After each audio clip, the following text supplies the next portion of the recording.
திருமகள் TV பல்சுவைகள் படைக்கும் பாசறை.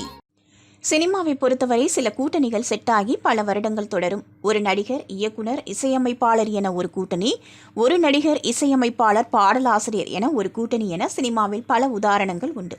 அதே நேரம் கருத்து வேறுபாடு காரணமாக அந்த கூட்டணி பிரிந்துவிடும் சம்பவங்களும் சினிமாவில் அதிகம் நடக்கும்.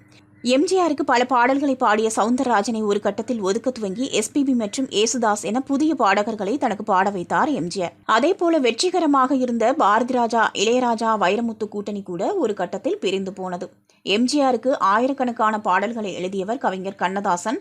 ஒரு கட்டத்தில் இருவரும் வெவ்வேறு அரசியல் கொள்கைகளை கொண்டிருந்த நேரம் அது. அப்போது எம்ஜிஆர் ஸ்ரீதரின் இயக்கத்தில் உரிமை குரல் என்ற திரைப்படத்தில் நடித்துக் கொண்டிருந்தார். அப்படத்தில் ஒரு பாடல் வேண்டும் என எம்ஜிஆர் கூறிவிட பல பாடலாசிரியர்களை வைத்து பாடல் வாங்கினார் ஸ்ரீதர். ஆனால் அவருக்கு திருப்தி இல்லை.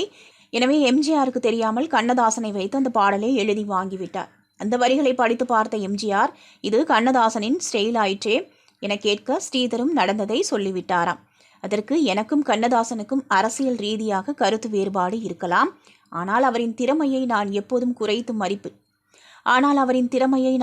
குறைத்து மதிப்பிட்டதில்லை என சொன்னாராம். அப்படி உருவான திரைப்படம்தான் வெளியே கதை எழுது என்கிற பாடல். இந்த பாடலை ஏசுதாஸ் பாடியிருந்தது குறிப்பிடத்தக்கது. திருமகள் டிவியை லைக் செய்து உங்கள் நண்பர்களுக்கும் ஷேர் செய்வதுடன் சப்ஸ்கிரைப் செய்து ஆதரவு தாருங்கள்.